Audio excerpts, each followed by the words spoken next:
والله مدعين المهدية في كل فترة بيجوا كتير كده على مدى العصور. فاكرين انتوا الثورة المهدية في السودان؟ فاكرينها؟ بايعوا على انه المهدي. ثم لما قضيت دولة الموحدين وقضوا عليها اتسجن القاضي عياض ومات في السجن. شوف قد ايه، يعني كل شوية يطلع لك واحد يدعي المهدية ويجد العجيبة ان يجد من يبايعه من العلماء كمان. فدي آفة في العقول، آفة في العقول.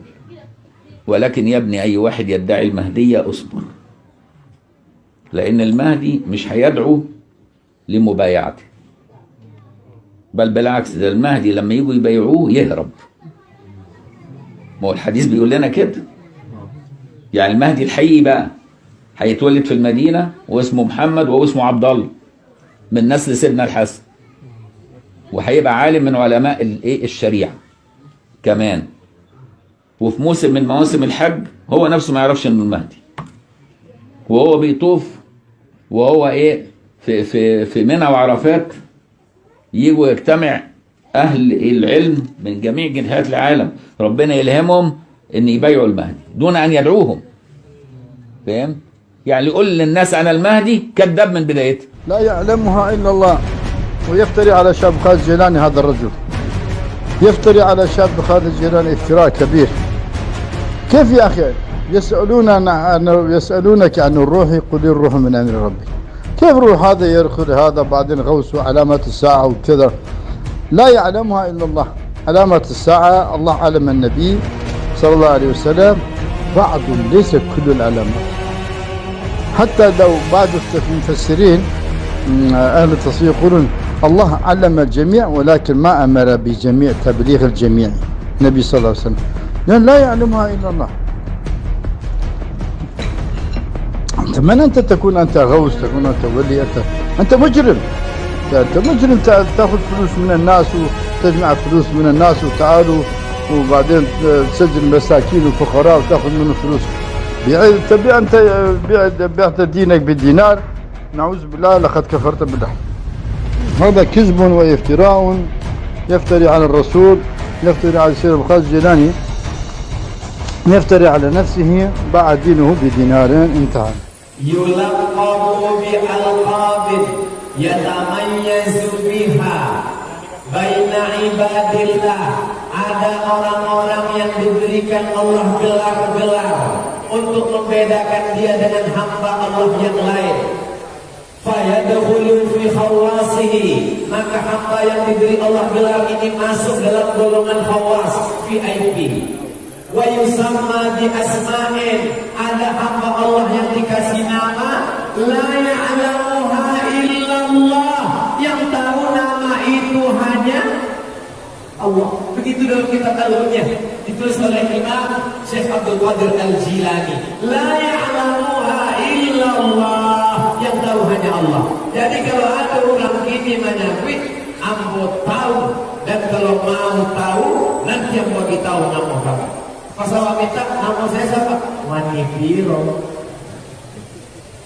Kiri aliran sesat dulu, UUD, UUI, ujung-ujungnya duit, ujung-ujungnya wanita. Apakah ruh itu kita memastikan punya nama khusus?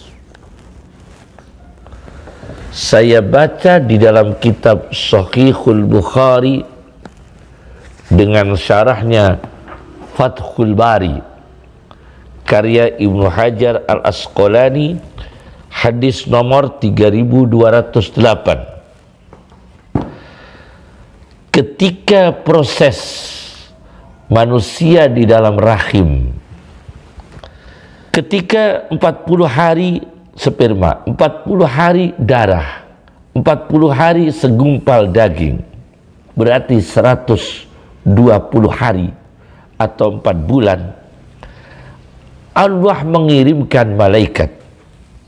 Summa yab'asu wahu malakan, malaikat yang diperintahkan untuk menetapkan 4 kalimat.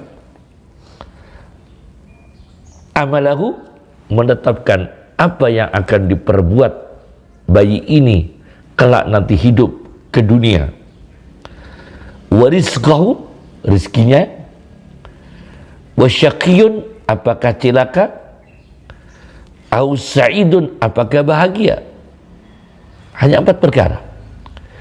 Summa yunfakhu fihi ruh, kemudian ditiupkan ruh. Tidak ada nama ruh.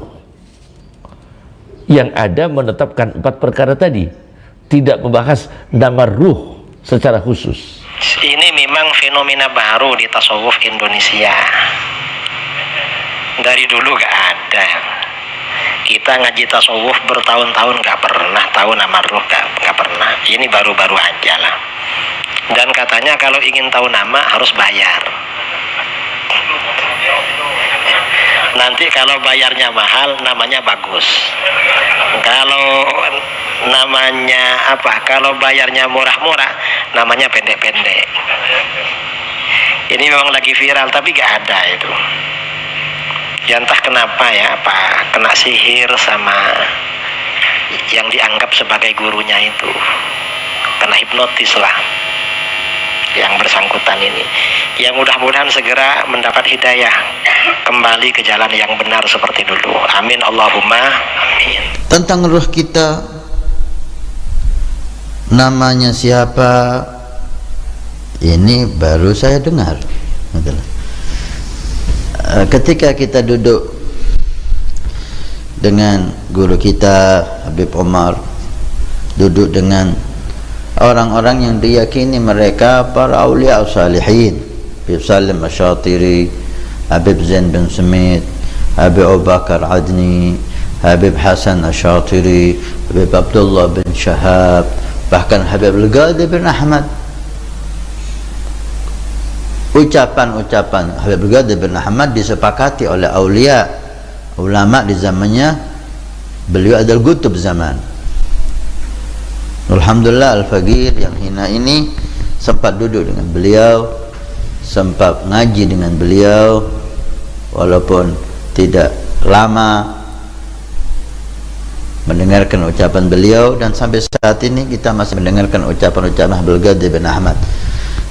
Semua guru-guru mulia yang mereka itu diyakini awliya salihin, sampai sekarang kita belum pernah mendengar yang membahas tentang nama roh kita, siapa roh kita dan namanya siapa, dan hal-hal yang berkaitan dengan itu ya. Saya sampai saat ini tidak tahu nama roh saya apa, dan tidak faham apa maksudnya nama roh ini apa gitu loh. Siapa yang memberi nama ini, siapa? Terakhir akan kita sampaikan bahwa untuk isu-isu yang lain, dan ini sekalipun tersebar di mana-mana, tidak akan kita sampaikan.